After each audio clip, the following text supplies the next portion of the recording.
Assalamualaikum warahmatullahi wabarakatuh. Waalaikumsalam warahmatullahi wabarakatuh. Selamat sore Bapak Ibu. Terima kasih. Assalamualaikum warahmatullahi wabarakatuh. Waalaikumsalam warahmatullahi wabarakatuh.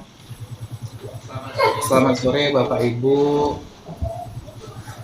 Terima kasih sudah menyempatkan waktunya untuk mengikuti kegiatan yang sudah kita rencanakan sebelumnya. Bahwasanya pada sore hari ini kita akan sama-sama belajar. Jadi di sini bukan semata-mata saya ingin menggurui Bapak Ibu, bukan. Kita di sini sama-sama belajar. Jadi nanti saya akan menyampaikan materi yang berkaitan dengan apa yang sudah saya dapatkan dari pendidikan guru penggerak dari modul 1.4. Jadi nanti di sini kita sama-sama bisa sharing, saling berbagi, mungkin dari pengalaman Bapak Ibu bisa dituangkan di sini. Jadi kita sama-sama belajar untuk meningkatkan kompetensi kita sebagai seorang pendidik. Mungkin langsung saja saya akan menyampaikan materi yang sudah saya siap tentunya, yang mengingat waktu sudah sore, kemudian materi kita yang akan kita bahas lumayan banyak.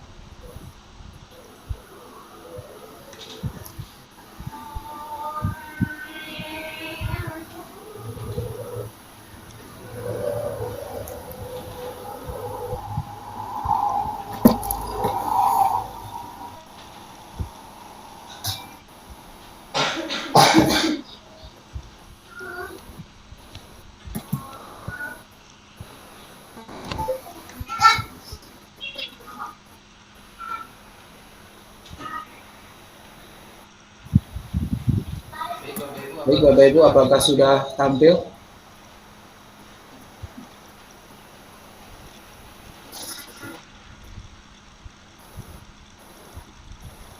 Sudah ada suaranya Bapak Ibu? Bagaimana, apakah slide saya sudah tampil?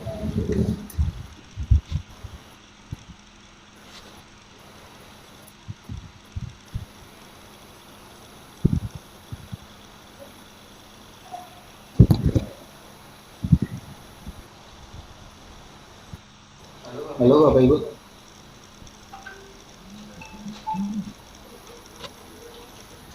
Suara saya kurang jelas atau gimana?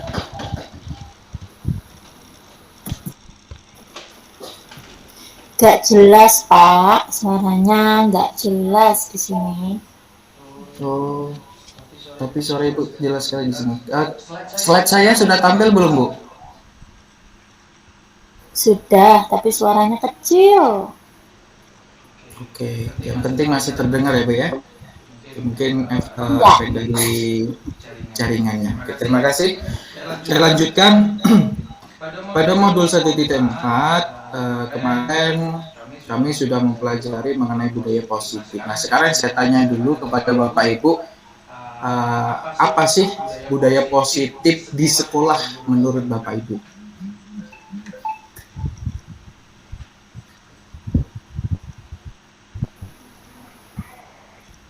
Boleh dari Bapak Ibu yang ingin menyampaikan pendapatnya mengenai budaya positif?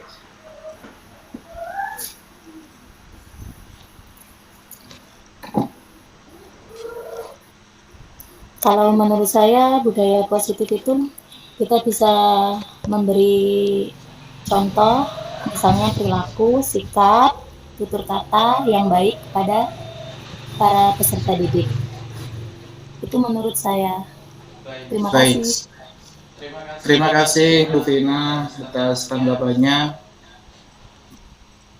Jadi kalau menurut Bu Vina tadi, budaya positif itu kita sebagai pendidik bisa memberikan contoh yang baik terhadap peserta didik.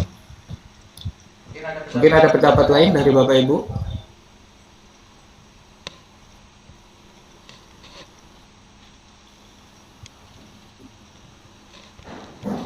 Atau cukup? Sementara ini kita lanjutkan.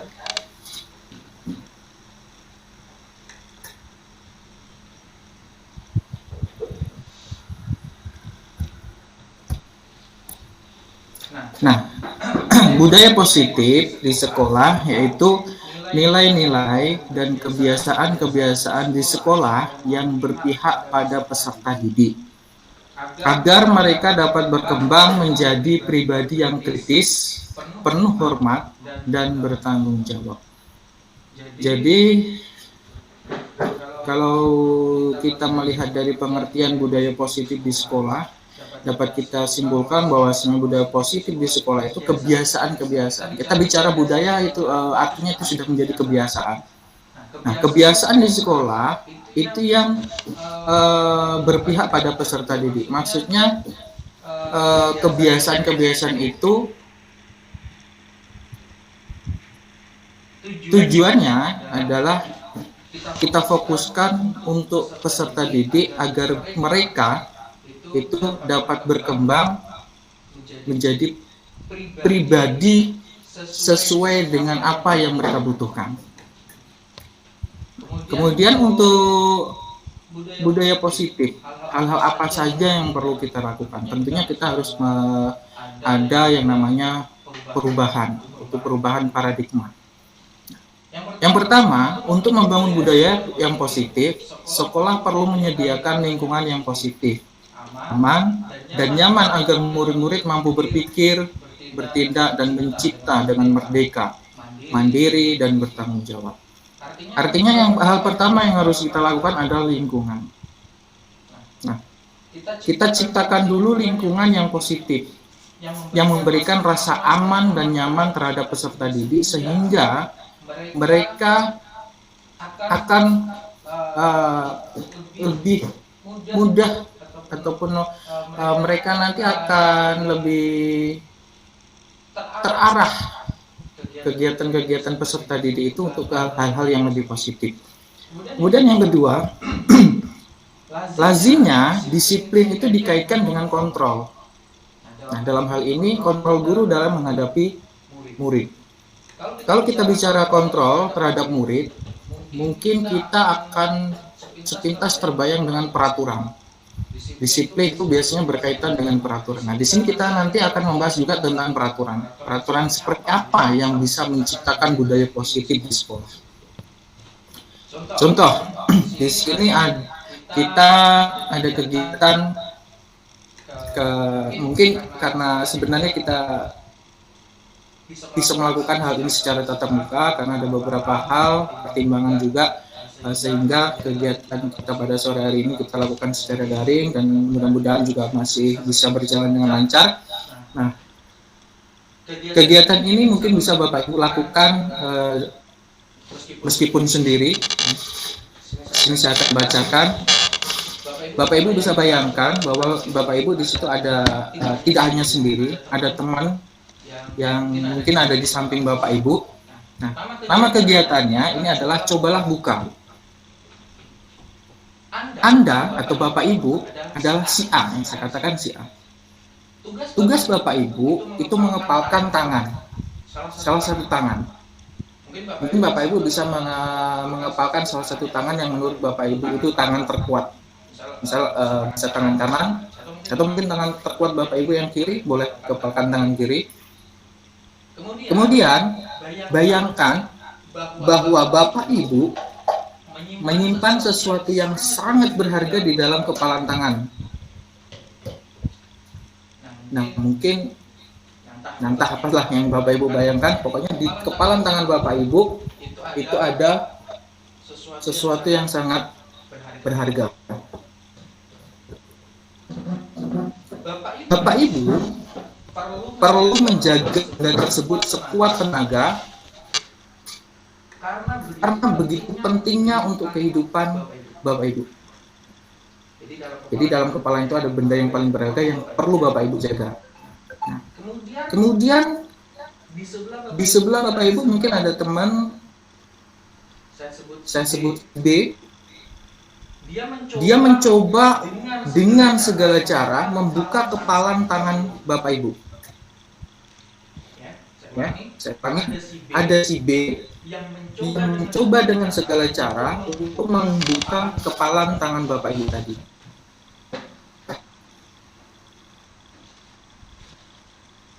Kemudian si B itu bisa membunuh, menghardik, intimidasi, memarahi, menggoda, menggelitik, bahkan menawari uang agar Bapak Ibu bersedia membuka kepalan tangan tersebut. Nah, sudah terbayang Bapak Ibu?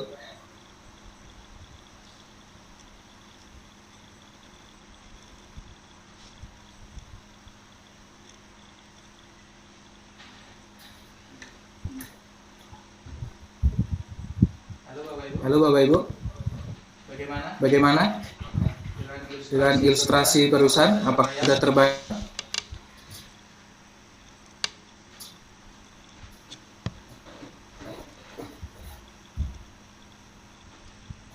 Bu Pina, Bumi,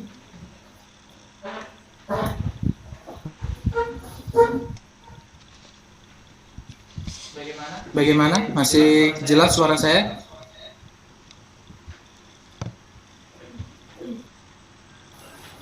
Masih. Oke, gimana? Sudah terbayang dengan ilustrasi barusan? Ya. Baik, terima kasih.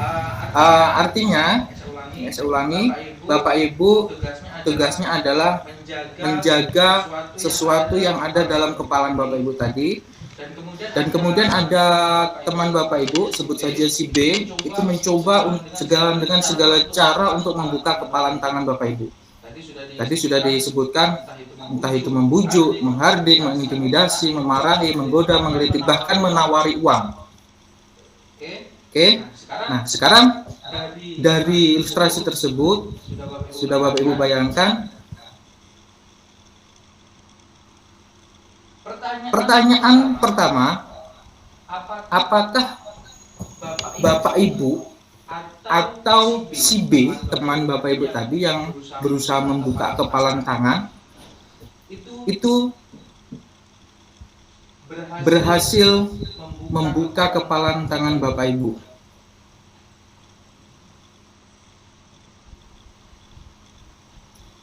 Gimana Bapak Ibu jawabannya? Kira-kira kepalan tangan Bapak Ibu tadi setelah dibujuk, dirayu, dan segala cara tadi, apakah berhasil terbuka kepalan tangan tadi? Kita tahu tadi di dalam kepalan tangan itu ada sesuatu yang paling berharga dalam kehidupan Bapak Ibu.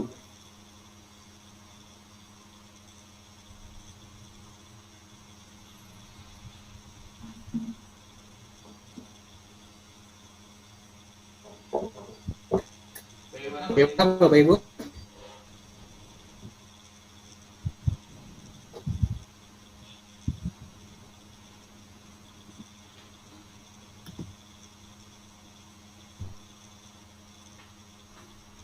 Mungkin Bu Umi bisa memberikan jawabannya, apakah kepalan tangan tadi berhasil dibuka?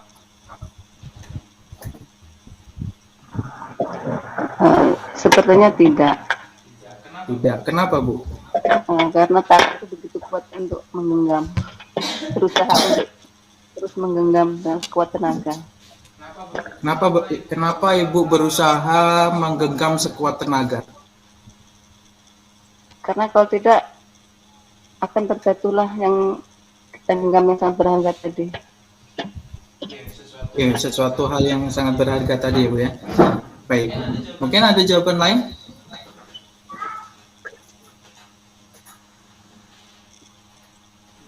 Bu Indah?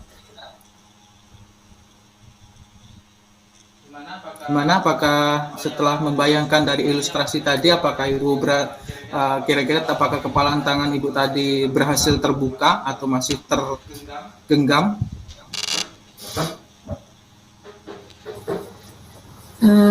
Kalau menurut saya, jika waktunya hanya 30 detik, si B itu tidak bisa untuk membuka genggaman tangan saya. Mungkin jika lebih dari 30 detik, karena dia bisa menggunakan berbagai cara, itu bisa saja terbuka. Oke.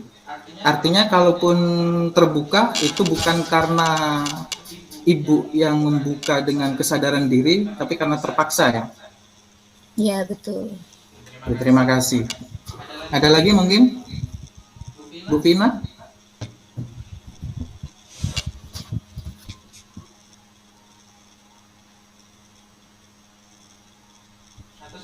Atau jawabannya mungkin dengan yang sama-sama tidak bisa terbuka.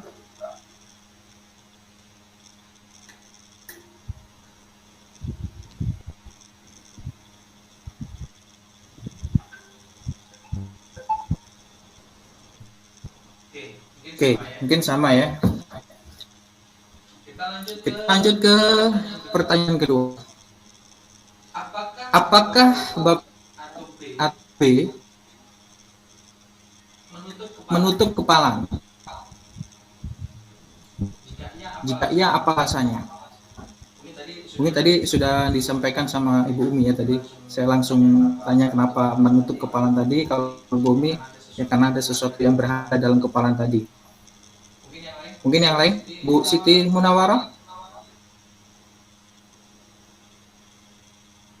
Apakah sudah bisa bersuara, Bu Siti? Belum bisa ya, oke. Bu Vina?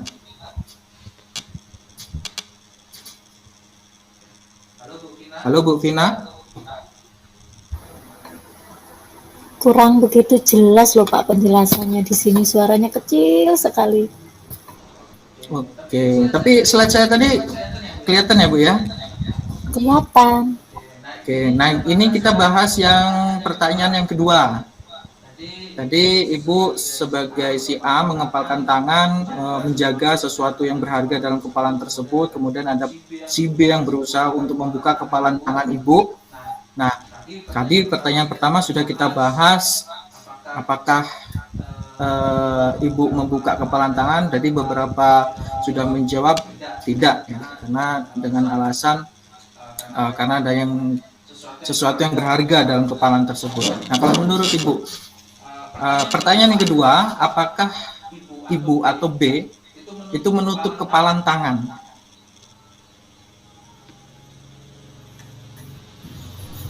Apakah tetap menutup kepalan tangan?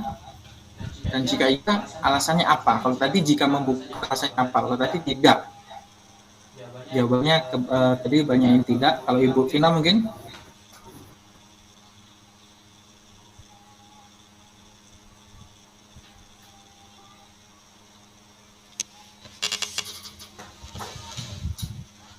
Halo Bu Vina?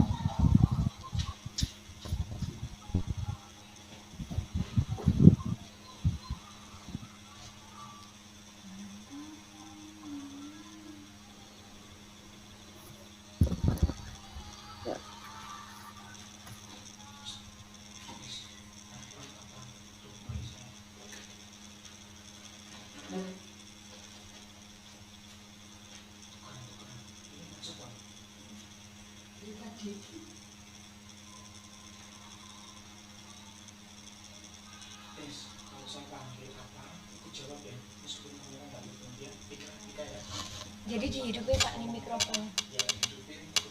Apa lagi? Pas jawabannya singkat aja. Ya. Siap. Oke, mungkin Bu Vina masih terkendala jaringan sehingga kurang jelas. Mungkin lagi Bu Endah lagi lah mungkin. Tadi sudah menjawab kalau Bu Endah mengatakan kalau dengan waktu 30 detik mungkin kepalan tangan itu tidak akan terbuka. Tapi kalau dengan waktu yang mungkin lebih panjang, mungkin bisa saja tangan itu terbuka karena si B melakukan berbagai cara untuk membukanya. Dalam artian seandainya pun terbuka itu karena si A itu terpaksa. Kemudian kalau yang pertanyaan kedua tadi, apakah dengan usaha 30 detik tadi kira-kira Ibu masih mengepalkan tangan?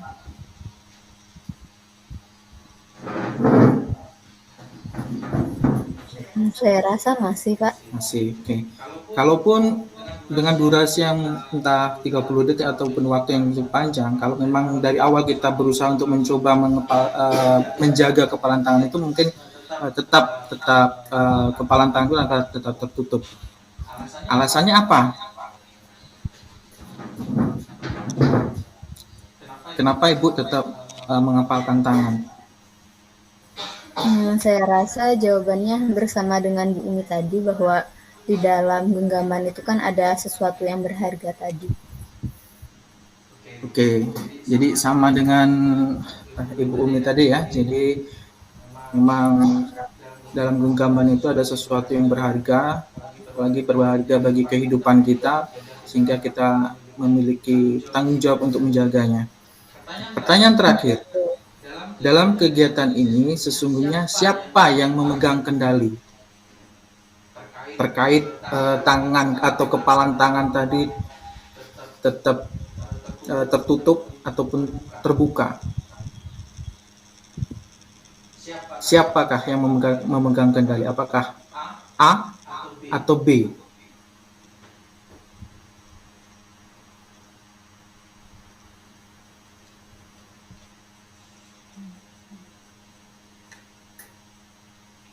Untuk Bu Mun, mungkin kalau nggak bisa menyampaikan dengan suara, boleh lewat chat di sebelah kanan bawah.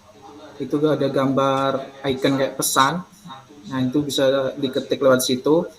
Nanti bisa saya bacakan ya. Mungkin dari Bu Umi ada tanggapan dari pertanyaan ketiga.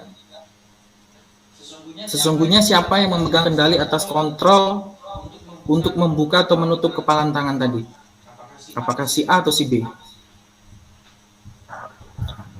Yang kepala tadi yang B ya Pak? Yang A. Yang A. Ya, berarti tanggung jawabnya yang A. Karena Berarti yang itu usaha si A. baik, artinya menurut Ibu Umi yang memegang kendali atau kontrol atas kepalan tangan tadi, baik itu nanti akan dibuka atau ditutup, itu si A. Ya, entah itu hasilnya, yang penting kita tetap menggenggam erat. Baik. Yang lain mungkin ada pendapat?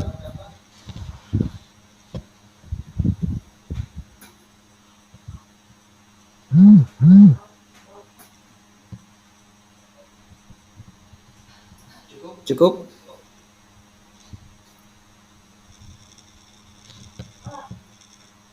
Karena ini nanti dari contoh kasus kegiatan yang kita lakukan, cobalah buka, nanti berkaitan dengan materi selanjutnya tentang kendali ataupun kontrol.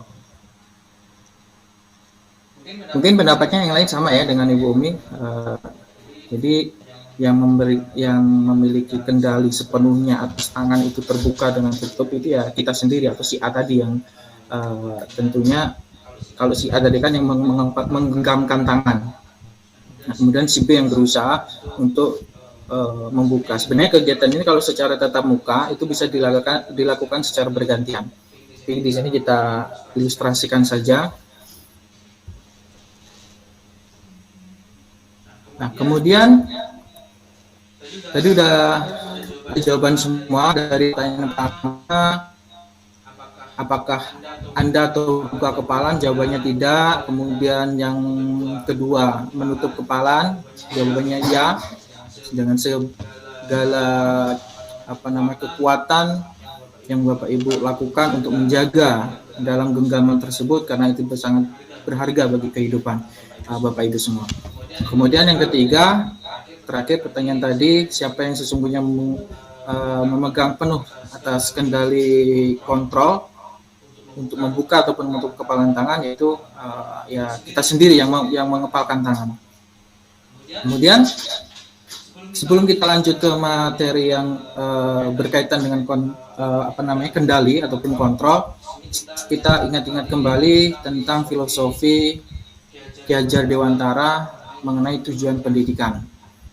Nah, tujuan pendidikan menurut Ki Hajar Dewantara bahwasanya menuntun segala kodrat yang ada pada anak-anak agar mereka dapat mencapai keselamatan dan kebahagiaan yang setinggi-tingginya, baik sebagai manusia maupun sebagai anggota masyarakat. Oleh sebab itu, pendidik itu hanya dapat menuntun tumbuh atau hidupnya kekuatan kodrat yang ada pada anak-anak agar dapat memperbaiki lakunya, bukan dasarnya. bukan dasarnya lakunya hidup, ya, dan tumbuhnya kekuatan kodrat anak. Dari filosofi Ki Hajar Dewantara perlu digarisbawahi di sini ada kata mencapai keselamatan dan kebahagiaan yang setinggi-tingginya. Artinya dalam mendidik anak kita harus berpedoman dengan dua hal ini. Kita mendidik bagaimana anak itu supaya selamat sebagai manusia dan bahagia. Nah, sebagai contoh kecil, kalau seandainya kita menerapkan peraturan di kelas, nah, apakah peraturan itu sudah membuat anak bahagia atau justru sebaliknya? Nah, ini nanti akan berkaitan dengan materi selanjutnya. Kembali dengan kendali ataupun kontrol. Nah, di sini dapat kita simpulkan bahwasanya kita sendirilah yang memegang kontrol atas kepalan tangan kita tadi. Apakah kita membuka atau menutup kepalan tangan kita, itu bergantung pada diri kita masing-masing, sesuai dengan kebutuhan dasar kita saat itu. Jadi kalau dalam kepalan tangan kita itu memang ada sesuatu yang sangat berharga yang perlu kita jaga, mungkin kita entah bagaimana caranya kita akan tetap menjaga kepalan tangan tersebut. Kita tidak akan terpengaruh dengan segala sesuatu cara yang dilakukan oleh orang lain agar supaya kita membuka kepalan tangan kita sendiri. Artinya kontrol ataupun kendali itu sepenuhnya ada pada diri kita. Sehingga untuk menciptakan budaya disiplin di sekolah berkaitan dengan kontrol, artinya kontrol itu sebenarnya timbul dari diri kita sendiri. Nah, inilah tugas kita sebagai seorang pendidik, bagaimana menimbulkan kesadaran terhadap siswa untuk mengontrol dirinya sendiri. Jadi seandainya pun di situ ada peraturan itu tidak bersifat memaksa anak atau anak itu melaksanakan. Dapat kita lakukan nantinya. Yang pertama yaitu perubahan paradigma teori kontrol. Nah, teori kontrol atau ilusi kontrol, ya, itu ada beberapa hal. Yang pertama yaitu ilusi guru mengontrol murid. Pandangan bahwa guru itu bisa mengontrol murid. Yang kedua, ilusi bahwa kritik dan membuat orang merasa bersalah itu dapat menguatkan karakter. Jadi kita memberikan kritikan, kemudian kita membuat seseorang itu merasa bersalah, itu dapat menguatkan karakter. Yang ketiga, ilusi bahwa semua penguatan positif itu efektif dan bermanfaat. Kemudian yang keempat, ilusi bahwa orang dewasa memiliki hak untuk memaksa. Ini paradigma teori kontrol. Dari teori kontrol tadi, ada perubahan paradigma dari stimulus respon ke teori kontrol. Siapa sesungguhnya yang memiliki kontrol? Stimulus respon, yang pertama, kita mencoba mengubah orang agar berpandangan sama dengan kita. Secara teori kontrol, kita berusaha memahami pandangan orang lain tentang dunia. Artinya tidak memaksakan orang lain itu memiliki pandangan yang sama dengan kita. Kemudian yang kedua, stimulus respon, perilaku buruk dilihat sebagai suatu kesalahan. Sedangkan secara teori kontrol, semua perilaku memiliki tujuan. Yang ketiga, stimulus respon, orang lain bisa mengontrol saya. Sedangkan teori kontrolnya, hanya diri kita yang bisa mengontrol, hanya saya sendiri ya, hanya saya sendiri yang bisa mengontrol diri saya. Artinya orang lain nggak bisa. Kemudian yang keempat, stimulus respon, saya bisa mengontrol orang lain. Secara teori kontrol, Anda atau saya tidak bisa mengontrol orang lain. Yang kelima, stimulus respon, pemaksaan ada pada saat bujukan gagal. Jadi artinya ketika kita membujuk seseorang dan gagal, kemudian ada paksaan di situ. Jadi paksaan itu ada pada saat rujukan gagal. Tapi secara teori kontrol, kolaborasi dan konsensus menciptakan pilihan-pilihan baru. Kemudian yang ke-6, stimulus respon, model berpikir menang kalah. Artinya dalam satu situasi ada salah satu pihak yang merasa menang. Secara teori kontrol, tidak ada salah satu pihak yang merasa kalah ataupun merasa dirugikan. Nah, ini adalah perubahan paradigma stimulus respon ke teori kontrol. Nah, berikutnya adalah apa makna disiplin? Nah, menurut Bapak Ibu sendiri secara singkat mungkin bisa memaknai dari kata disiplin. Apa sih disiplin itu? Silakan Bapak Ibu.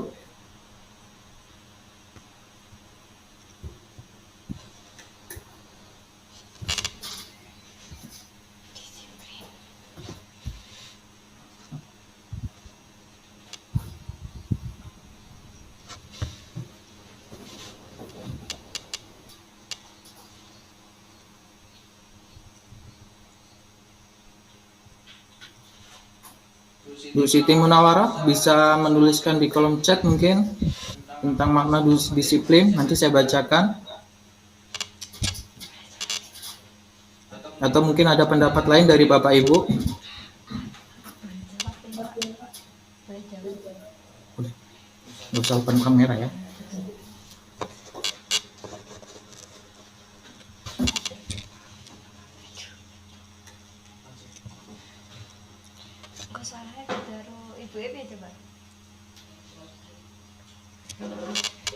Makna disiplin enggak. Silakan Bapak Ibu.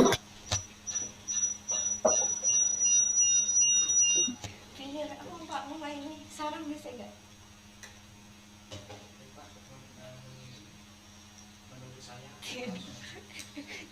Mana jenenge ibu lain. Baik.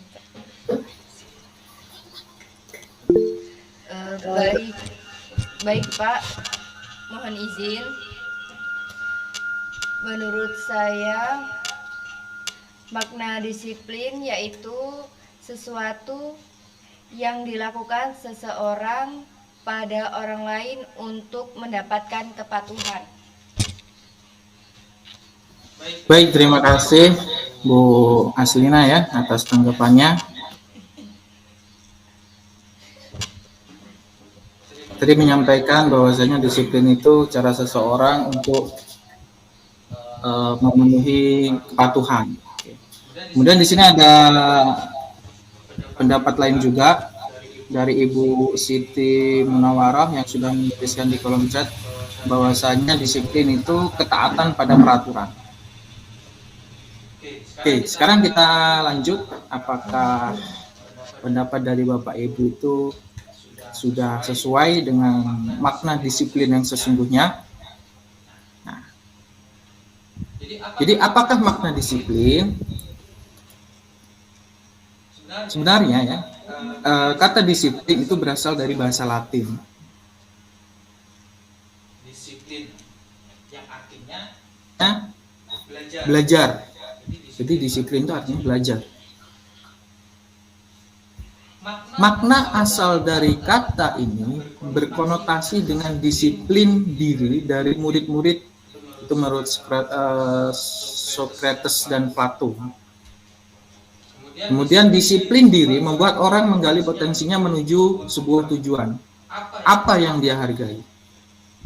Nah, ini sudah mulai berkembang lagi makna dari disiplin. Jadi disiplin diri membuat orang menggali potensinya menuju sebuah tujuan. Apa yang dia hargai? Dan yang terakhir, namun dalam budaya kita, makna kata disiplin telah berubah menjadi sesuatu yang dilakukan seseorang pada orang lain untuk mendapatkan kepatuhan. Nah, Kecenderungan umum adalah menghubungkan kata disiplin dengan ketidaknyamanan, bukan dengan apa yang kita hargai atau pencapaian suatu tujuan mulia. Kenapa di sini dikatakan disiplin itu identik dengan ketidaknyamanan? Karena dari disiplin tadi bisa kita garis bawahi, ada dari Ibu Siti Munawarah tadi yang sudah berpendapat bahwa disiplin itu bertujuan untuk kepatuhan ya tadi ya. Nah, artinya kita patuh terhadap peraturan. Nah, dalam upaya mematuhi peraturan itu, ketika kita merasa terpaksa, disitulah timbul ketidaknyamanan. Nah, inilah yang kita hindari sebagai pendidik dalam menerapkan peraturan di kelas, sehingga kita bisa mendisiplinkan siswa atau peserta didik, tapi memberikan rasa nyaman terhadap peserta didik itu sendiri. Nah, di sini ada pengertian lain. Disiplin adalah kemampuan memerintah diri sendiri dalam mengontrol dan menguasai diri untuk memilih tindakan yang mengacu pada nilai-nilai yang kita hargai dengan penuh tanggung jawab tanpa terperintah orang lain. Nah, ini sudah berkaitan dengan kendali ataupun kontrol diri tadi. Bahwasanya disiplin itu memang timbul dari diri kita sendiri atas kemampuan dalam mengontrol diri. Jadi ketika kita sudah bisa menerapkan disiplin yang sesungguhnya, maka tidak ada rasa terpaksa ataupun ketidaknyamanan yang mungkin dikaitkan dengan peraturan tadi. Maksud dari nilai-nilai yang kita hargai tadi, salah satu pengertian makna dari disiplin tadi di sini dikatakan yang poin ketiga, disiplin diri membuat orang lain menggali potensinya menuju sebuah tujuan apa yang dia hargai. Nah, nilai-nilai yang dihargai itu apa sih? Di sini maksud dari nilai-nilai yang kita hargai adalah nilai-nilai kebajikan, sifatnya positif ya tentunya.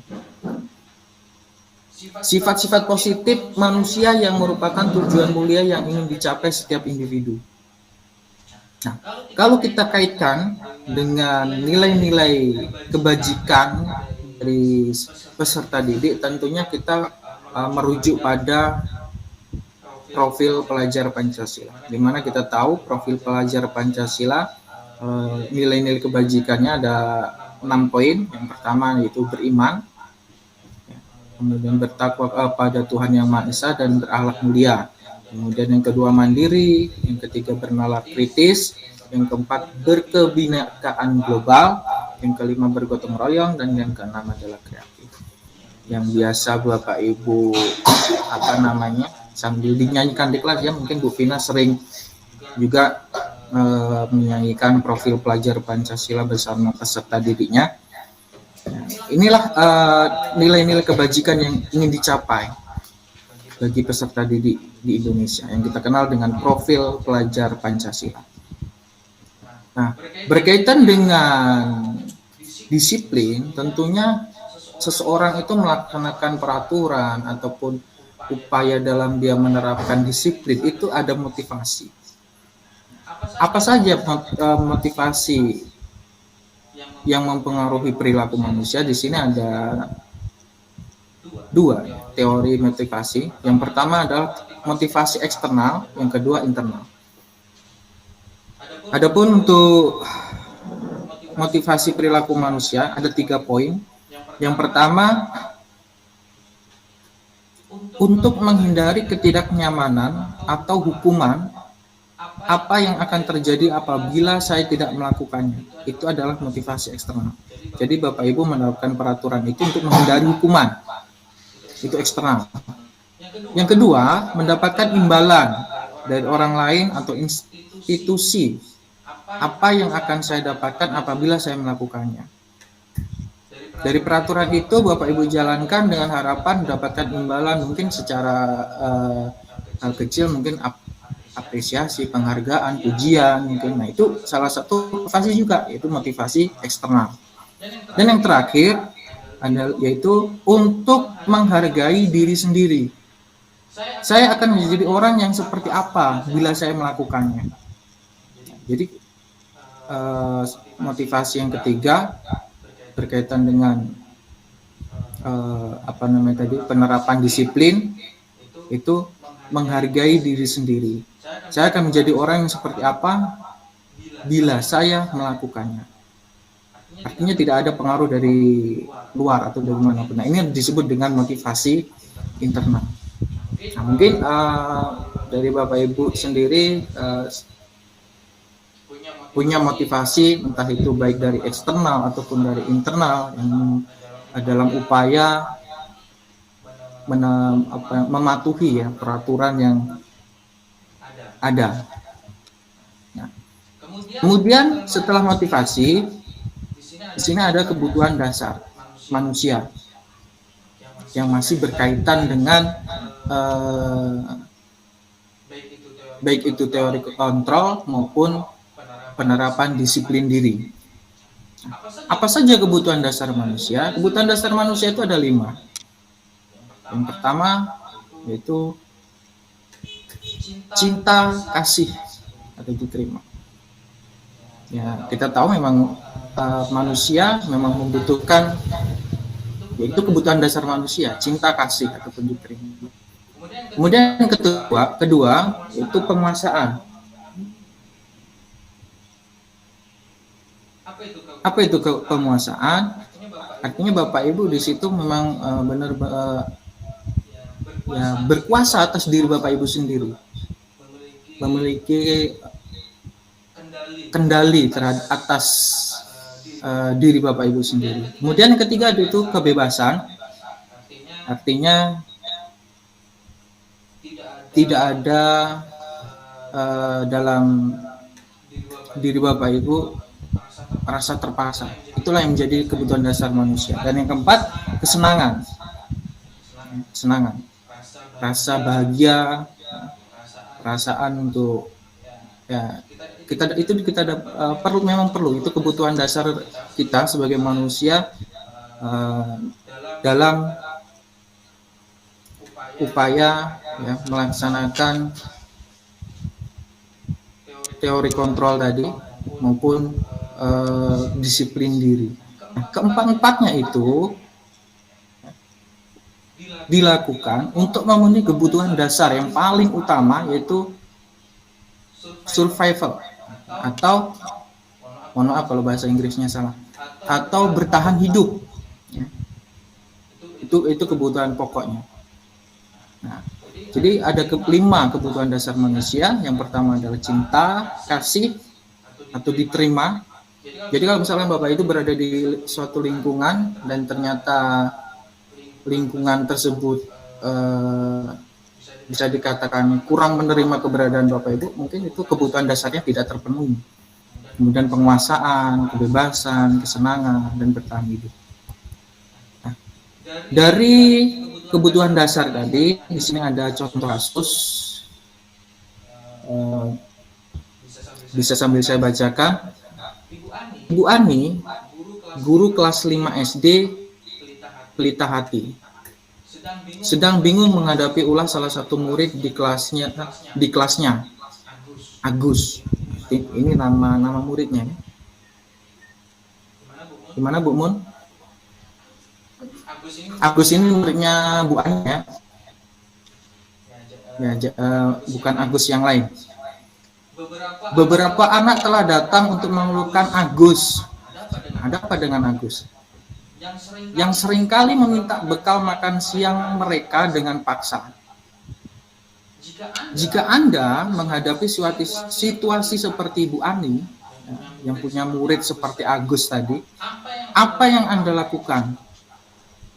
Kemudian menurut Anda, kira-kira apa alasan Agus melakukan hal itu? Ya, saya ulangi. Jadi ada Ibu Ani yang mengajar di kelas 5. Dia mendapati murid yang bernama Agus, di mana dia sering meminta bekal makan siang teman-temannya dengan cara paksa. Kira-kira jika Bapak Ibu sebagai Ibu Ani, hal apa yang Bapak Ibu lakukan?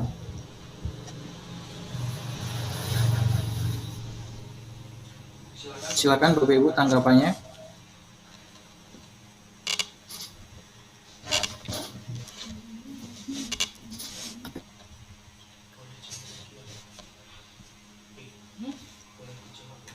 Apa Kak jawabannya?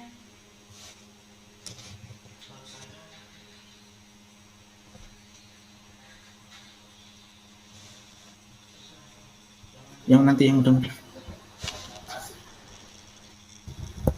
Bagaimana Bapak Ibu?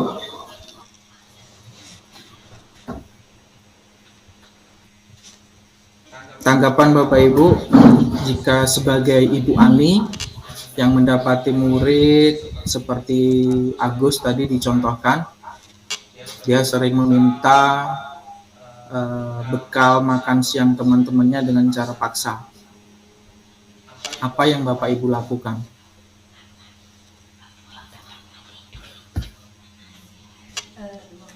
Mungkin uang saku yang diberikan ibunya kurang atau dia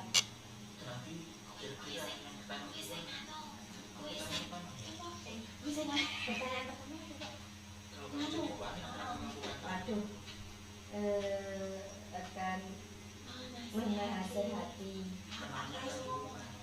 menegur, dan bertanya apa alasan Agus meminta makanan dengan paksa, lalu menasehati, lalu mendengarkan cerita Agus, setelah itu menasehati.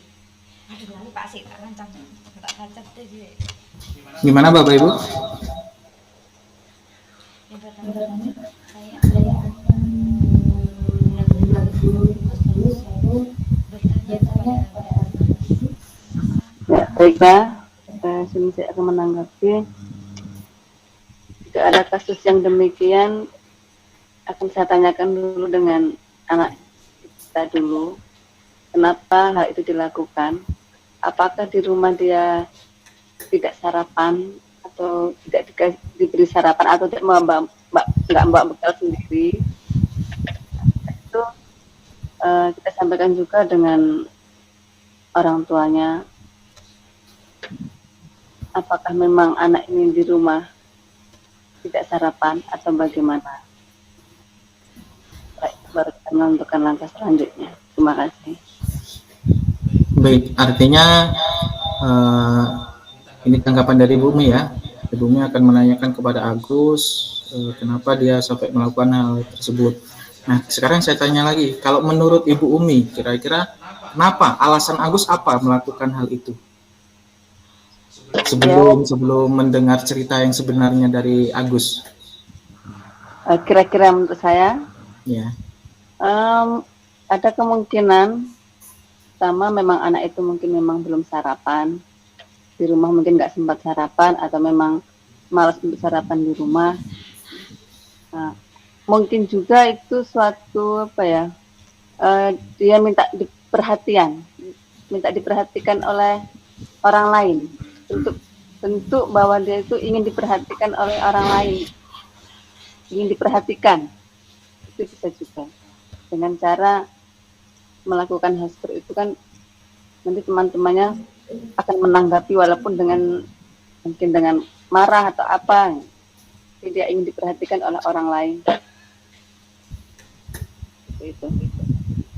Baik, jadi ada beberapa kemungkinan ya Bu ya.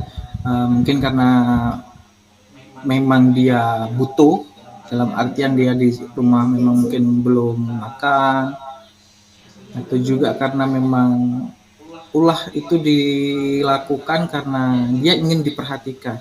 Nah, artinya kalau ingin diperhatikan, kita merujuk ke kebutuhan dasar manusia tadi, artinya di situ ada kebutuhan dasar manusia yang belum terpenuhi. Oke. Terima kasih Bu Umi. Kemudian di sini ada tanggapan lain juga. Nah, dari Ibu Siti Munawarah yang mengenal dekat dengan Agus. Oke. Nggak apa-apa ya Bu ya, ini supaya nggak ngantuk aja. Ini pendapat dari Bu Siti. Bisa jadi, boleh saja ini. Kata Ibu Siti memang Agusnya yang nakal. Nah, Sepertinya jadi memang nanti kita Ibu Siti lebih sangat paham banget dengan anak kita Agus itu. ya, memang sepertinya seperti itu, Bu. Bu Siti itu memang paham betul dengan Agus. Nah, nanti kita kupas kembali mungkin ya kenapa Agus itu bisa dikatakan nakal atau melakukan hal tersebut. Baik, terima kasih. Kita lanjutkan. Nah, dalam konteks penerapan disiplin positif, nah, Ibu Ani sebaiknya mencari tahu alasan Agus melakukan tindakan tersebut. Sama seperti yang disampaikan oleh Ibu Umi tadi ya. Nah, kemudian agar mengetahui kebutuhan mana yang sedang berusaha dipenuhi Agus. Nah, berkaitan dengan kebutuhan dasar manusia tadi yang ada 5, kira-kira kebutuhan mana yang belum terpenuhi. Karena kita tahu penyimpangan perilaku peserta didik ataupun manusia itu berkaitan dengan kebutuhan dasar. Apakah dari kelima kebutuhan dasar tadi ada sesuatu yang tidak terpenuhi hingga mereka melakukan hal tersebut? Yang pertama, apabila jawaban Agus karena ia lapar dan orang tuanya tidak membawakannya bekal makan siang, kebutuhannya adalah bertahan hidup. Nah, tadi ya, salah satunya itu kebutuhan bertahan hidup. Kalau memang alasannya karena lapar. Kemudian yang kedua, apabila jawaban Agus karena ia senang temannya jadi memperhatikan dia. Ya, saya ulangi, jawaban Agus karena ia senang temannya jadi memperhatikan dia. Kebutuhannya adalah cinta dan kasih sayang atau kebutuhan untuk diterima. Bisa dikatakan tadi pendapat dari Ibu Umi juga ya tadi mungkin karena dia kurang perhatian tadi. Ini kalau dikaitkan dengan kebutuhan dasar manusia berarti berkaitan dengan cinta dan kasih sayang. Memang kita sering menemukan anak-anak ataupun peserta didik di sekolah kita yang memang kurang perhatian dan mungkin dari keluarganya sehingga dia akan mencari perhatian ketika berada di lingkungan sekolah sehingga dia akan melakukan berbagai cara supaya dia akan diperhatikan. Nah, itulah terjadinya penyimpangan perilaku. Kemudian yang ketiga, apabila jawaban Agus adalah dia merasa hebat karena temannya jadi takut dan menuruti keinginannya. Kebutuhannya adalah penguasaan.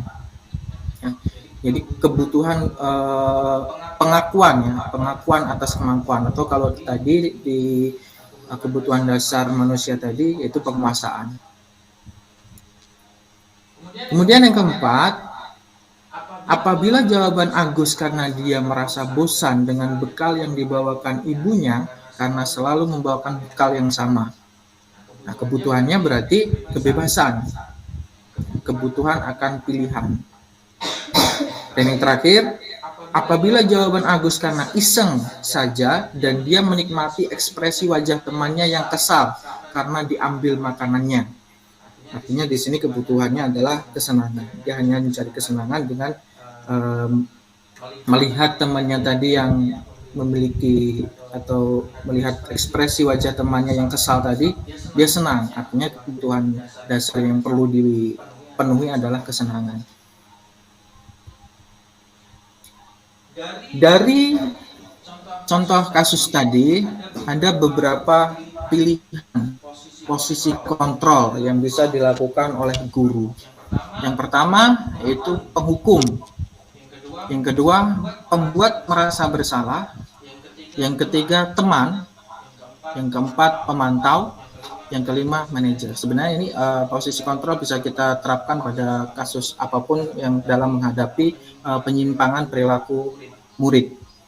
Nah, di sini bisa diperhatikan, saya tidak akan menjelaskan semuanya karena ini terlalu rinci, mengingat waktunya juga sudah sore ya Bapak Ibu. Jadi untuk penghukum dan pembuat merasa bersalah, ini identitas gagal. Nah, di sini ada keterangan identitas gagal. Kenapa identitas gagal? Kalau dikaitkan dengan kontrol, ya, identitas gagal ini artinya kita memberikan rasa sadar terhadap peserta didik ya, atas apa yang dia lakukan itu karena terpaksa. dia tidak benar-benar menyadari hal itu memang salah dia lakukan. Nah, makanya di sini dikatakan identitas gagal. Jadi ketika kita melaksanakan atau menaruhkan posisi kontrol penghukum maupun pembuat merasa bersalah, maka identitas itu gagal. Dan apakah itu bisa diterapkan? Itu tergantung kita menghadapi situasi tertentu ya Bapak Ibu. Jadi kalau misalkan memang kita perlu menerapkan penghukum atau pembuat merasa bersalah, itu kita lihat dari situasi ataupun kita lihat dari kebutuhan siswanya. Memang kadang beberapa siswa itu memang tidak bisa lagi dilakukan dengan cara yang lebih halus mungkin. Mau nggak mau kita menerapkan namanya hukuman. Mungkin itu bisa juga dilakukan. Nah, tapi ada beberapa pilihan lain. Misalkan di sini adalah posisi kontrolnya sebagai teman ataupun pemantau. Nah, ini identitas berhasil atau sukses, tapi kontrolnya dari luar. Kontrol dari luar.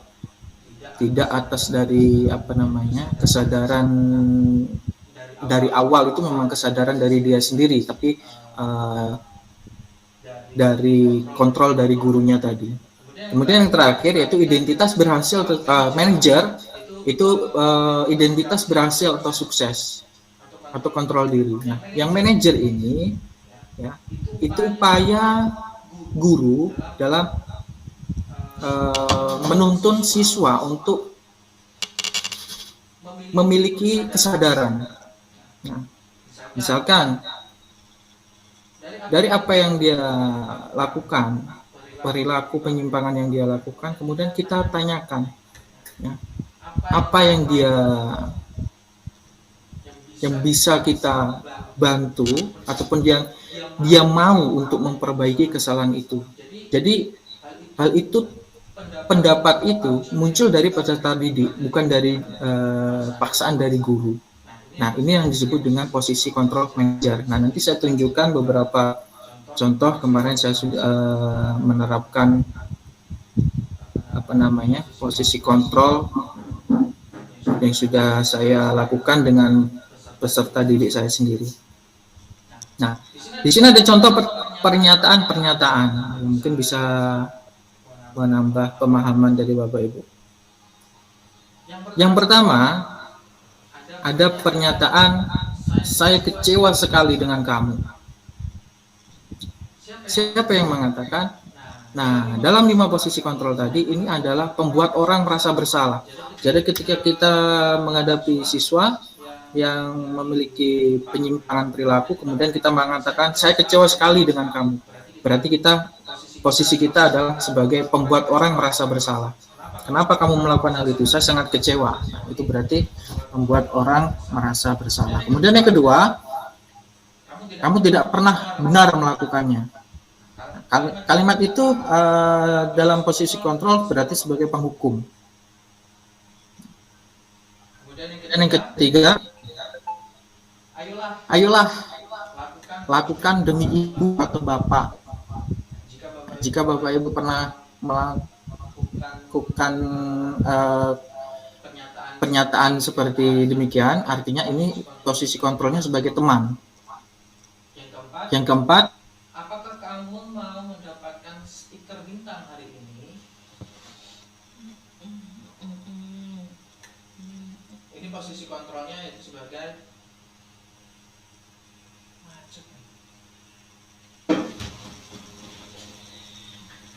mohon maaf Bapak Ibu, kita lanjutkan lagi. Tadi rekamannya terputus. Baik, saya ulangi. Untuk yang keempat, apakah kamu mau mendapatkan stiker bintang hari ini? Nah, ini kita kaitkan dengan posisi kontrol tadi, ini sebagai pemantau. Nah, yang kelima, bagaimana kamu bisa menyelesaikan masalah ini? Nah, inilah yang dikatakan sebagai manajer, di mana dari posisi kontrol manajer tadi itu akan menimbulkan identitas berhasil karena dari kontrol dari dalam dirinya sendiri atau atas kesadarannya dia sendiri. Dan terakhir, kamu selalu yang paling terakhir. Nah, ini penghukum. Nah, kemudian di sini bisa Bapak Ibu perhatikan ada tahapan-tahapan dalam menciptakan budaya positif yang berkaitan dengan posisi kontrol tadi ya, ataupun kendali diri ya. Itu yang pertama itu peraturan kelas. Dari peraturan kelas kemudian keyakinan kelas, kemudian lingkungan positif, barulah tercipta budaya positif. Ini tahapannya. Keyakinan kelas. Nah ini kalau peraturan tentunya kita sudah tahu ya Bapak Ibu. Mungkin salah satunya misalkan datang tidak boleh terlambat atau datang tepat waktu, kemudian mengerjakan tugas. Nah itu salah satu contoh ya, peraturan kelas. Nah kemudian apa bedanya peraturan kelas dengan keyakinan kelas? Nah, di sini keyakinan kelas adalah nilai-nilai kebajikan atau prinsip-prinsip universal yang dapat disepakati bersama secara universal, terus lepas dari latar belakang suku, negara, bahasa maupun agama. Nah, menurut Gosen dalam bukunya pada tahun 1998, suatu keyakinan akan lebih memotivasi seseorang dari dalam atau intrinsik. Seseorang akan lebih bersemangat untuk menjalankan keyakinannya daripada hanya sekedar mengikuti serangkaian peraturan. Artinya keyakinan itu akan lebih baik atau akan lebih memotivasi jika timbul dari dalam diri seorang itu sendiri, bukan karena sekedar mengikuti peraturan saja. Nah, sebagai contoh mungkin untuk memperjelas Bapak Ibu, bedanya peraturan dengan keyakinan. Ya, jadi dari peraturan nanti timbullah keyakinan. Sebagai contoh gini, peraturan dalam berkendara itu harus mengenakan berkendara sepeda motor itu mengenakan helm. Itu peraturan. Nah, keyakinannya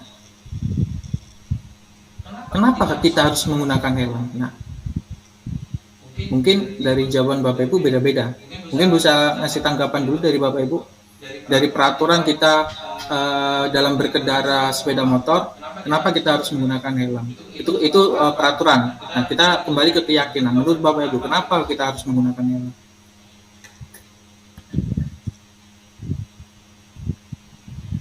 Silakan pendapatnya Bapak Ibu.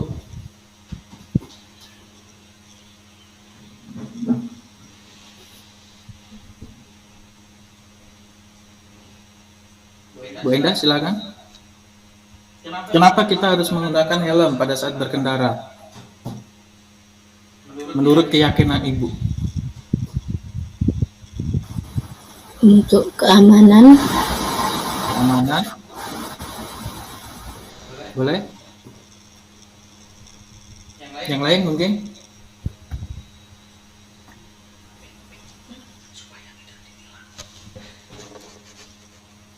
Mohon menjawab. Mohon menjawab Bapak Ibu.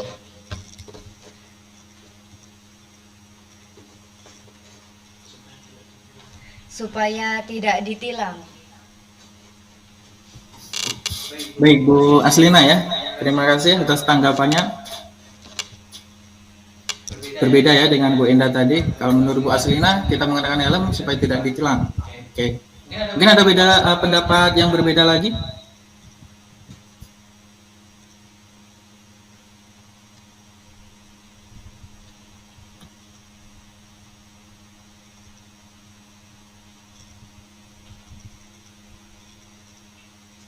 Oh ini ada jawaban dari Bu Siti Munawwarah juga untuk melindungi diri kita sendiri. Oke, baik. Ibu Umi sepertinya ingin Ini untuk keyakinan Pak ya? Iya Bu, keyakinan dari peraturan itu kan nanti timbul keyakinan. Nah, dari yang jelas untuk keamanan dan kenyamanan. Keamanan dan kenyamanan. Kenyamanan juga. Baik. Terima kasih Bu Umi.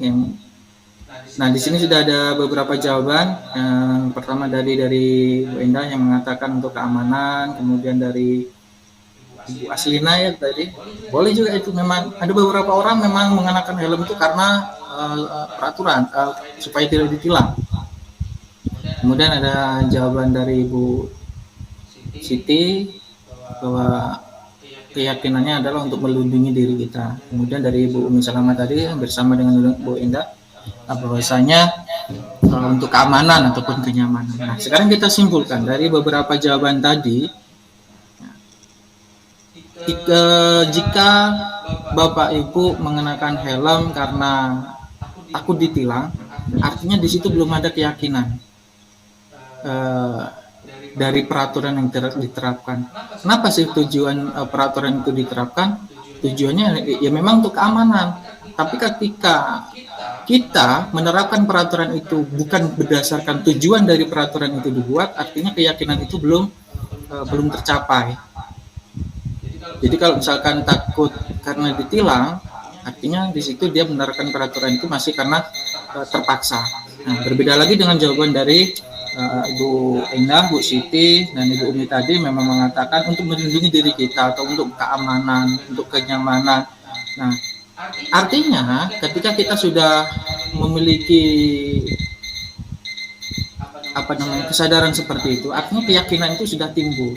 Kita melaksanakan peraturan ataupun kita mengenakan helm saat berkendara itu bukan karena takut ditilang oleh polisi ataupun takut dikenai hukuman, tapi karena memang menghargai, ya, dalam salah satu upaya menghargai diri kita sendiri. Nah, itulah yang disebut dengan keyakinan kelas. Nah, ini yang penting kita lakukan, kita terapkan pada kelas kita. Bagaimana anak-anak itu melaksanakan peraturan atas keyakinannya, sehingga dalam melaksanakan peraturan kelas kita juga harus menyepakati keyakinan kelas seperti apa yang diminta oleh anak-anak atau yang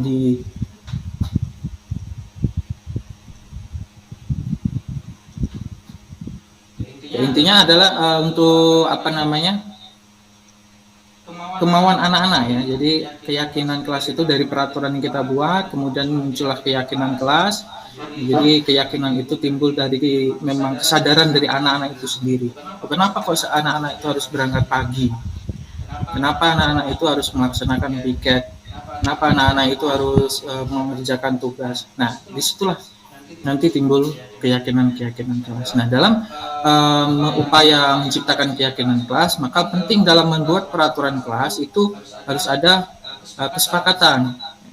Jadi peraturan kelas itu yang paling baik dibuat bukan semata-mata atas kemauan guru saja.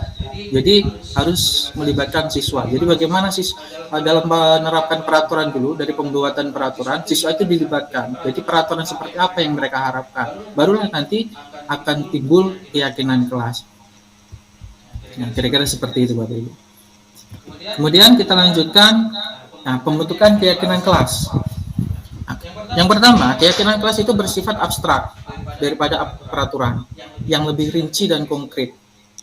Yang kedua, keyakinan kelas itu berupa pernyataan-pernyataan yang universal. Yang ketiga, pernyataan keyakinan kelas senantiasa dibuat dalam bentuk positif. Nah, ini bedanya. Kalau peraturan terkadang memang bahasanya lebih tegas atau belum bisa dikatakan memaksa. Kalau dalam keyakinan kelas itu lebih positif. Bahasanya berdasarkan tidak terlalu, maknanya tidak terlalu negatif lah. Kemudian yang keempat, keyakinan kelas hendaknya tidak terlalu banyak sehingga mudah diingat dan dipahami. Yang kelima, semua warga kelas sebaiknya ikut berkontribusi dalam membuat kegiatan kelas lewat curhat pendapat. Yang terakhir, bersedia meninjau kembali keyakinan kelas dari waktu ke waktu. Artinya dalam membentuk keyakinan kelas dari awal sampai terakhir kita harus melibatkan siswa, sehingga dengan keterlibatan siswa mereka akan lebih mudah untuk memunculkan kendali diri ataupun kontrol terhadap upaya penerapan disiplin diri. Nah, di sini ada contoh peraturan dan keyakinan kelasnya. Dalam peraturan, contoh yang pertama itu selalu kembalikan buku ke tempatnya. Itu peraturan. Keyakinan kelasnya itu tanggung jawab. Nah, kemudian yang kedua, dilarang mengganggu orang lain. Itu peraturan. Keyakinan kelasnya menghormati orang lain dan diri sendiri. Kemudian yang ketiga, hadir di sekolah 15 menit sebelum pembelajaran dimulai. Keyakinan kelasnya menghormati orang lain, komitmen pada tujuan. Jadi antara peraturan dan keyakinan seperti yang dijelaskan di sebelumnya, kalau keyakinan kelas itu lebih sifatnya mungkin lebih umum. Kalau peraturan itu lebih khusus, rinci dia. Kemudian yang keempat, dilarang melakukan kekerasan.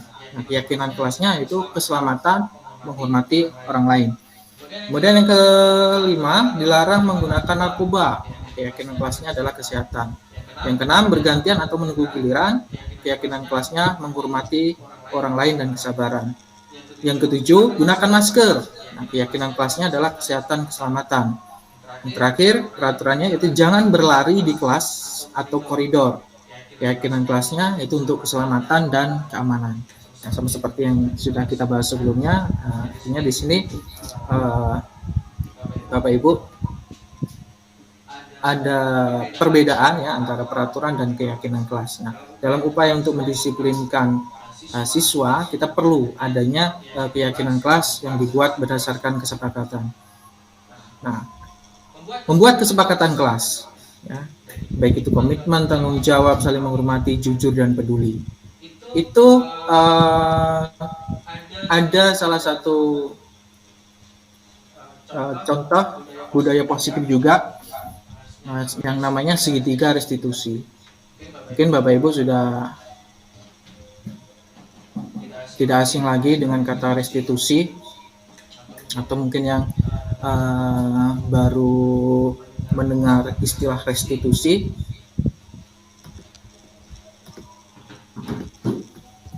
Bapak Ibu ya, perlu diketahui dalam menyikapi penyimpangan perilaku anak, ya, kegiatan segitiga restitusi itu bisa kita lakukan untuk menerapkan yang namanya budaya positif. Sehingga kegiatan restitusi itu tujuannya adalah bagaimana si anak yang memiliki penyimpangan tadi itu dia bisa memperbaiki kesalahannya tanpa merasa dirinya itu melakukan hal tersebut karena terpaksa. Nah, apa saja yang dilakukan dalam kegiatan dari segitiga restitusi? Yang pertama adalah menstabilkan identitas. Nah, tadi sudah di awal ada ya beberapa jenis ya, bukan jenis ya, 5 posisi kontrol. Nah, 5 posisi kontrol yang nanti dikaitkan dengan identitas itu ada yang berhasil ataupun ada yang gagal. Adapun yang berhasil karena dia kontrolnya dari luar. Kemudian menyampaikan keyakinan, validasi tindakan yang salah, dan yang ketiga adalah menyampaikan menanyakan keyakinan. Untuk menstabilkan identitas, ya, ada beberapa contoh pernyataan yang bisa dilakukan. Misalkan di sini, setiap orang pasti pernah melakukan kesalahan. Kemudian kamu bukan satu-satunya yang pernah melakukan ini. Itu artinya menstabilkan identitas untuk menuntun siswa untuk menyadari kesalahan itu tanpa mereka merasa disalahkan. Kemudian yang berikutnya, validasi tindakan yang salah. Kamu tentu punya alasan mengapa melakukan itu. Sama seperti yang sebelumnya, bahwa tindakan itu pasti punya tujuan ataupun alasan kenapa anak-anak melakukan hal yang tersebut. Kemudian apakah cara yang lebih efektif untuk mendapatkan apa yang kamu butuhkan? Nah, ini berkaitan dengan kebutuhan dasar manusia tadi. Kemungkinan penyimpangan yang terjadi itu karena ada salah satu kebutuhan anak yang tidak terpenuhi. Kemudian menanyakan keyakinan. Nah, di sini pentingnya kita memiliki keyakinan kelas yang sudah disepakati dengan anak. Yang pertama itu nilai-nilai apa yang telah kita sepakati. Mungkin tadi bisa ada tanggung jawab, keamanan, kenyamanan. Nah, kemudian di sini kamu ingin menjadi orang yang seperti apa. Pernyataan-pernyataan ini akan mendorong siswa untuk memperbaiki penyimpangan perilaku tersebut tanpa mereka itu merasa disalahkan oleh orang lain. Jadi sadar atas dirinya sendiri. Jadi segitiga restitusi itu proses menciptakan kondisi bagi murid untuk memperbaiki kesalahan mereka, sehingga mereka bisa kembali pada kelompok mereka dengan karakter yang lebih kuat. Melalui kegiatan restitusi, guru dapat membantu murid menjadi lebih memiliki tujuan disiplin positif serta memulihkan dirinya setelah berbuat salah. Kemudian yang kedua, membantu murid untuk jujur pada diri sendiri dan mengevaluasi dampak dari kesalahan yang dilakukan. Yang ketiga, memberikan penawaran, bukan paksaan. Nah, ini yang poin terakhir. Jadi kita tidak memberikan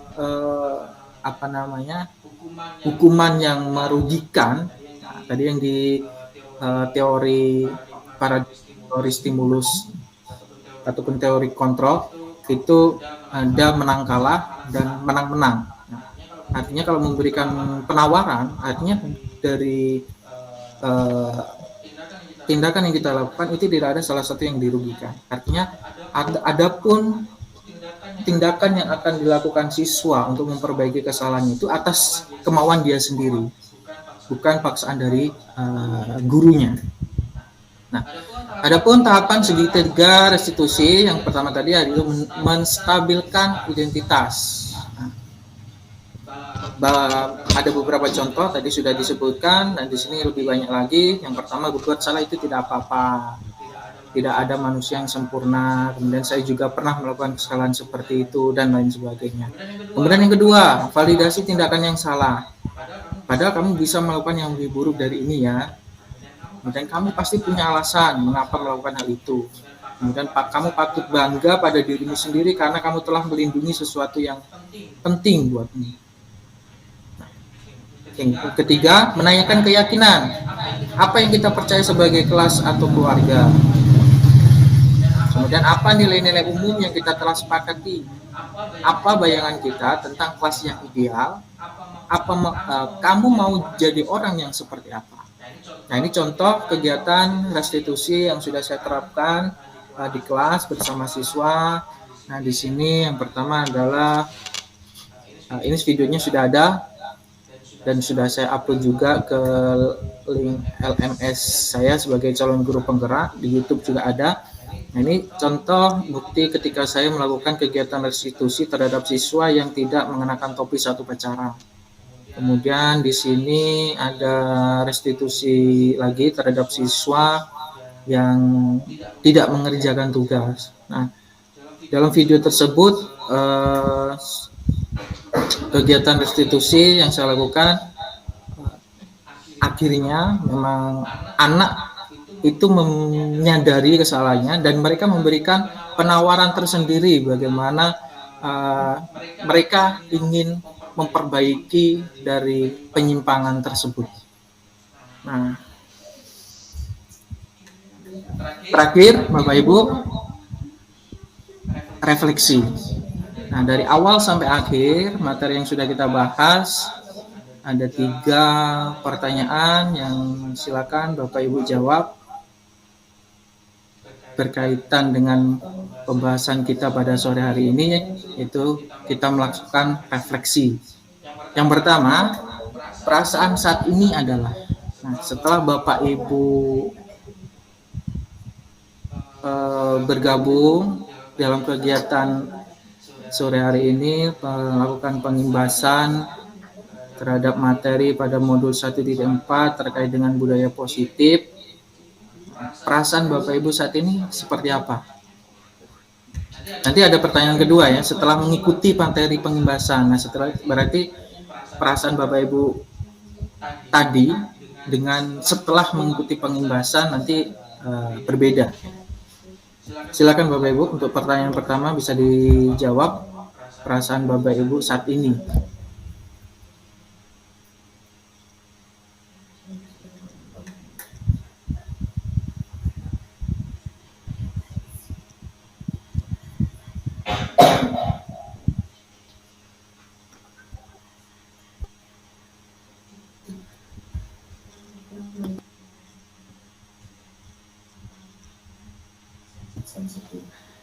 Silakan Bu Siti Munawwarah juga bisa memberikan tanggapan melalui chat atau masih kesal dengan Agus tadi.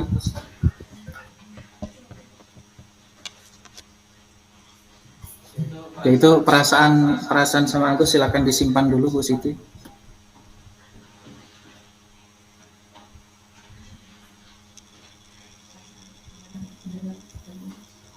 Ibu yang lain silakan. Di sini juga ada Pak Eko, ada Bu Anggun, ada Bu Aslina,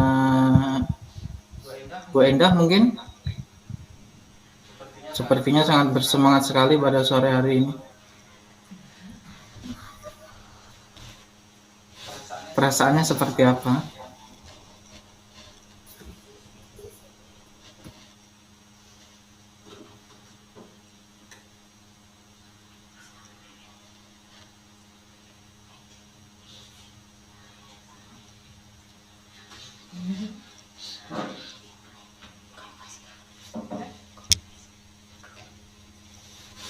Boleh mungkin bisa dinyatakan secara singkat mungkin, atau bersemangat atau penasaran dengan materi yang saya sampaikan mungkin.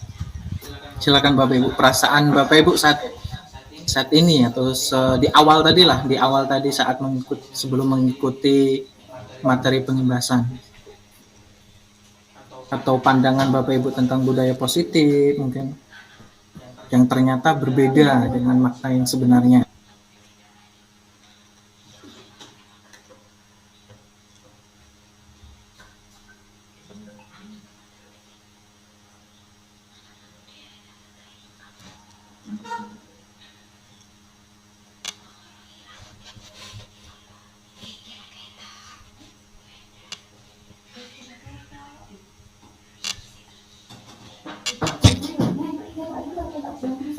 Ya, silakan Bapak Ibu.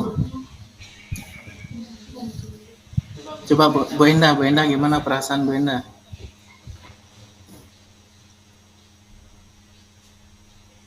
Di awal tadi gimana? Atau grogi?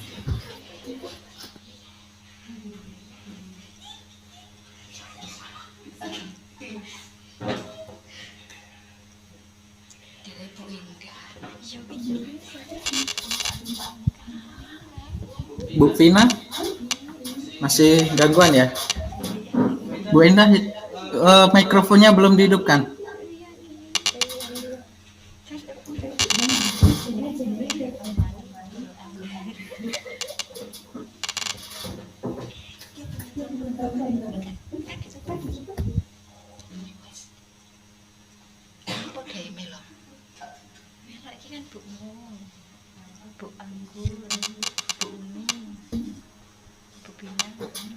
Sepertinya Bu Siti ini sudah menanti kapan berakhirnya mau masakin Agus ini kayaknya.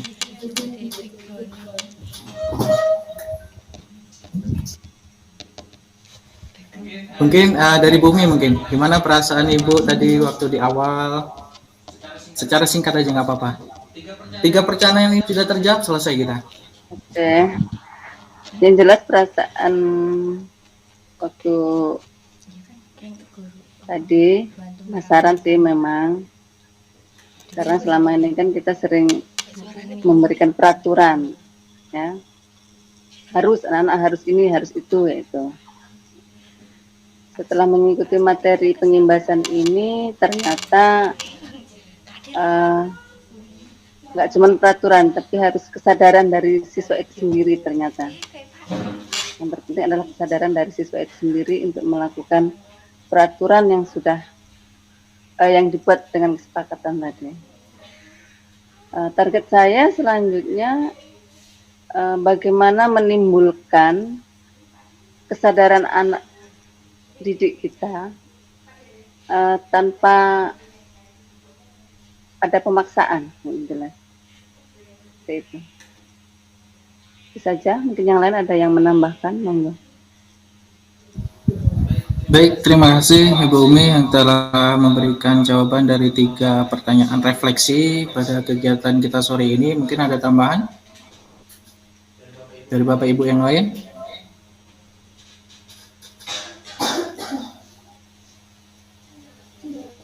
Atau kalau setuju dengan jawaban dari Ibu Umi tadi bisa memberikan reaction jempol. Nah, di bawah itu ada jempol, boleh kalau setuju, atau kalau misalkan ada pendapat lain boleh resign.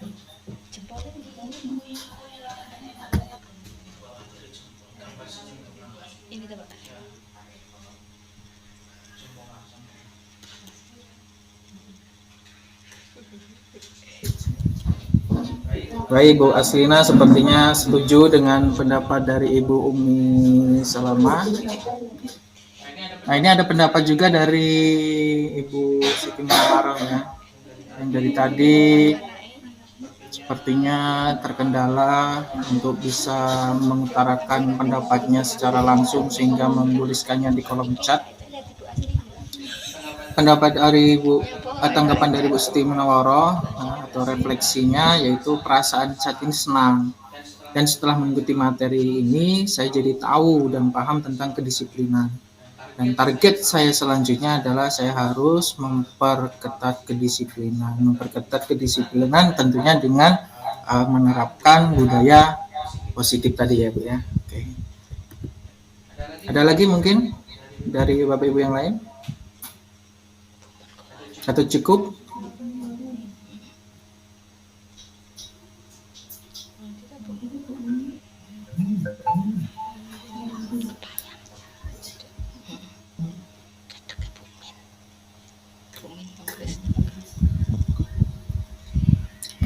Baik Bapak Ibu, sepertinya kalau memang sudah cukup, waktu sudah memang sore juga, mungkin Bapak Ibu di sini sudah yang ibu-ibunya terutama mungkin sudah waktunya masak. Mohon maaf tadi sudah mengganggu waktunya. Yang mungkin ada yang sambil ya melakukan aktivitas lain. Saya ucapkan terima kasih sudah menyempatkan waktunya. Di sini dapat saya simpulkan dari kegiatan kita sore hari ini bahwasanya budaya positif itu memang penting untuk kita terapkan di sekolah dengan beberapa tahapan yang tentunya itu kita lakukan dari peraturan kelas, kemudian keyakinan kelas, kemudian lingkungan, barulah tercipta budaya positif. Dan semua itu, perubahan itu bisa terjadi atau bisa kita mulai dari kita sendiri. Jadi dari kita sendiri kita terapkan di kelas kita masing-masing. Kemudian nanti jika semua sudah menerapkan, terciptalah lingkungan yang nyaman, aman. Barulah tercipta budaya positif di sekolah. Nah, jadi banyak hal yang dapat kita lakukan ya. Banyak sekali tadi pembahasan kita dari awal sampai akhir, dari makna disiplin sampai segitiga restitusi. Nah mungkin untuk beberapa materi yang kurang jelas kita bisa bahas lagi pada kesempatan berikutnya melalui forum komunitas belajar tentunya yang sudah kita bentuk. Dan mudah-mudahan pertemuan kita pada sore ini membawa manfaat untuk kita semua. Sekali lagi saya ucapkan terima kasih. Saya mohon maaf, selamat menjalankan aktivitas Bapak Ibu semua di sore hari ini. Sekali lagi saya ucapkan terima kasih. Mohon maaf apabila ada kekurangan atau kesalahan dari awal sampai akhir. Saya akhiri. Wassalamualaikum warahmatullahi wabarakatuh. Waalaikumsalam warahmatullahi wabarakatuh.